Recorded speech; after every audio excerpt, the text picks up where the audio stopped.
Hi friends, കേരളത്തിലൊക്കെ September October മാസങ്ങളിലാണ് നവരാത്രി ആചരിക്കുന്നത്. ദുർഗാഷ്ടമി, നവമി, അതുപോലെ തന്നെ വിജയദശമി, വിദ്യാരംഭത്തോടുകൂടി അങ്ങനെയാണ് കേരളത്തിൽ ആചരിക്കുന്നത്. എന്നാൽ ഇന്ത്യയിലെ ചില സ്ഥലങ്ങളിൽ വർഷത്തിൽ 4 തവണ നവരാത്രി ആഘോഷിക്കുന്നുണ്ട്, പല സമയങ്ങളിലായിട്ട്. അത് ഏതൊക്കെ സമയങ്ങളിലാണ്, എവിടെയൊക്കെയാണ് എന്ന് നമുക്ക് നോക്കാം. Welcome to modern curiosity.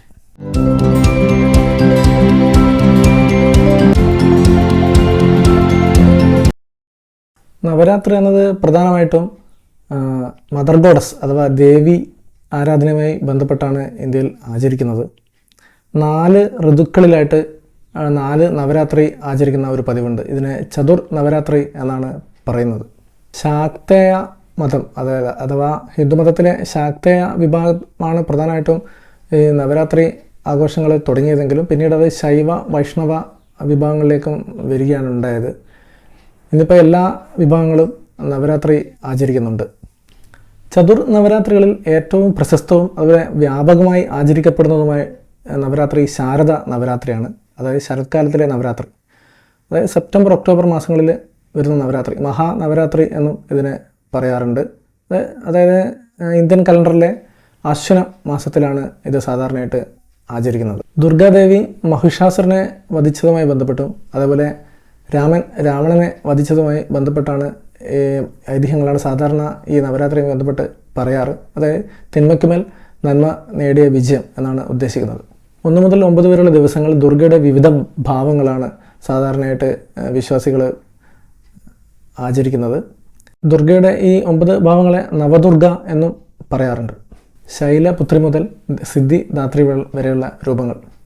പിന്നീട് 10ാമത്തെ ദിവസം വിജയദശമി, വിദ്യാരംഭത്തിന് തുടക്കം കുറിക്കും. പലതര വിദ്യകളും സ്കില്ലുകളൊക്കെ തുടങ്ങുന്ന ഒരു സമയമായിട്ടാണ് ആചരിക്കുന്നത്. ഇന്ത്യയുടെ കിഴക്കൻ ഭാഗങ്ങളിലുള്ള ദുർഗാപൂജ, അതേപോലെ കർണാടക, ആന്ധ്ര പോലുള്ള സ്ഥലങ്ങളിലുള്ള ദസറ, അതുപോലെ നോർത്ത് ഇന്ത്യയിലുള്ള രാംലീല, സഞ്ചി മാതാ ഉത്സവ്, ഗോവയിലുള്ള മകരോത്സവ്, ഇതൊക്കെ ഈ നവരാത്രിയുടെ ഭാഗമായിട്ടാണ് ആഘോഷിക്കുന്നത്. രണ്ടാമത്തത് ചൈത്ര നവരാത്രിയാണ്. ഇത് വസന്തത്തിൻ്റെ തുടക്കമായതിനാൽ വസന്ത നവരാത്രി എന്നും പറയാറുണ്ട്. മാർച്ച് ഏപ്രിൽ മാസങ്ങളിലാണ് ഇത് സാധാരണയായിട്ട് ആചരിക്കുന്നത്. ഇത് രാമനവമി അഥവാ രാമൻ്റെ ജന്മദിനത്തോടെ അവിടെയാണ് അവസാനിക്കുന്നത്.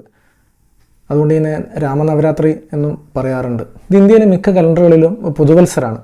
അതുകൊണ്ട് തന്നെ ഇത് ആന്ധ്രയിലെയും കർണാടകയിലെയും ഉഗാദി, അതേപോലെ തമിഴ്നാട്ടിലെ പുത്താണ്ട്, മഹാരാഷ്ട്രയിലെ ഗുഡി പാദ്വ, അതുപോലെ നോർത്ത് ഇന്ത്യയിലെ ബൈശാഖി, അങ്ങനെയുള്ള ആചാരങ്ങളായിട്ടും ബന്ധപ്പെട്ട് കിടക്കുന്നുണ്ട്.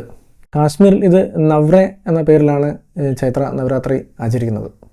ഇതിലും നവദുർഗയെ ആചരിക്കുന്നുണ്ട്. ചൈത്ര നവരാത്രിയിലും ദുർഗയുടെ 9 ഭാവങ്ങൾ ആചരിക്കുന്നുണ്ട്. മൂന്നാമത്തത് ആഷാഢ നവരാത്രിയാണ്. ഇത് ജൂൺ ജൂലൈ മാസങ്ങളിലാണ് സാധാരണ ആചരിക്കുന്നത്. ഇതൊരു ഗുപ്ത നവരാത്രിയാണ്. അതായത് നേരത്തെ പറഞ്ഞ 2 ചൈത്ര നവരാത്രിയും അത് ശാരദ നവരാത്രിയും പബ്ലിക്കായിട്ട് ജനങ്ങൾ ആചരിക്കുമ്പോൾ ഇത് വളരെ രഹസ്യമായിട്ടാണ് ആചരിക്കുന്നത്. അതുകൊണ്ട് ഇതിനെ ഗുപ്ത നവരാത്രി എന്നാണ് പറയുന്നത്. അതേപോലെ ഇതിൽ നവദുർഗയുടെ 9 നേരത്തെ പറഞ്ഞ രൂപങ്ങൾക്ക് പകരം താന്ത്രിക സെക്റ്റിലെ ചില രൂപങ്ങളാണ്, ദേവിയുടെ ചില രൂപങ്ങളാണ് ഇതിൽ പ്രധാനമായിട്ടും ആചരിക്കുന്നത്. അതിലൊരു പ്രധാന ദേവി വരാഹി ദേവി ആയതുകൊണ്ട് തന്നെ ഇതിനെ വരാഹി നവരാത്രി എന്നും ചില സമയങ്ങളിൽ ഗായത്രി നവരാത്രി എന്നും ഒക്കെ വിളിക്കാറുണ്ട്. ശാക്തേയ മതത്തിൻ്റെ പ്രധാന ദേവിയായ ശക്തി ദേവിയുടെ വിവിധ രൂപങ്ങളാണ്. അതായത് മാതങ്കി, ഭുവനേശ്വരി, ത്രിപുരസുന്ദരി രൂപങ്ങളാണ് സാധാരണ ഇതിൽ പൂജിക്കുന്നത്. താന്ത്രിക വിദ്യകൾ താന്ത്രിക ഒരു ഹിന്ദുമതത്തിലൊരു സെക്റ്റാണ് താന്ത്രിക സെക്റ്റ്. അത് കൂടുതലായിട്ട് പരിശീലിക്കുന്ന അല്ലെങ്കിൽ ആരാധിക്കുന്ന ഉത്തരാഖണ്ഡ്, അതേപോലെ ഹിമാചൽ പ്രദേശ് എന്നീ സ്ഥലങ്ങളിലാണ് സാധാരണ ഈ ഗുപ്ത നവരാത്രി ആചരിക്കുന്നത്. 4ാമത്തത് മാഘ നവരാത്രിയാണ്. ജനുവരി ഫെബ്രുവരി മാസങ്ങളിലാണ് ഇത് സാധാരണ ആചരിക്കുന്നത്. ശൈത്യകാലത്ത് ഇതിനെ ശിശിര നവരാത്രി എന്നും പറയാറുണ്ട്. ഇത് നേരത്തെ പറഞ്ഞതുപോലെ തന്നെ ഇതൊരു ഗുപ്ത നവരാത്രിയാണ്. രഹസ്യമായിട്ടാണ് ഇതിൻ്റെ ആരാധനയൊക്കെ നടക്കുന്നത്. നേരത്തെ പറഞ്ഞതുപോലെ തന്നെ ശക്തി ദേവിയുടെ 9 രൂപങ്ങൾക്ക് തന്നെയാണ് നവദുർഗയേക്കാൾ പ്രാധാന്യം. അതിൽ താരയും ഭൈരവിയും ഒക്കെ നേരത്തെ പറഞ്ഞ പോലെ ശാകംബരിയൊക്കെയാണ് ഇതിലും പൂജിക്കപ്പെടുന്നത്. ഇതിൽ പ്രധാനപ്പെട്ട ഒരു ദിവസം വസന്ത പഞ്ചമിയാണ്.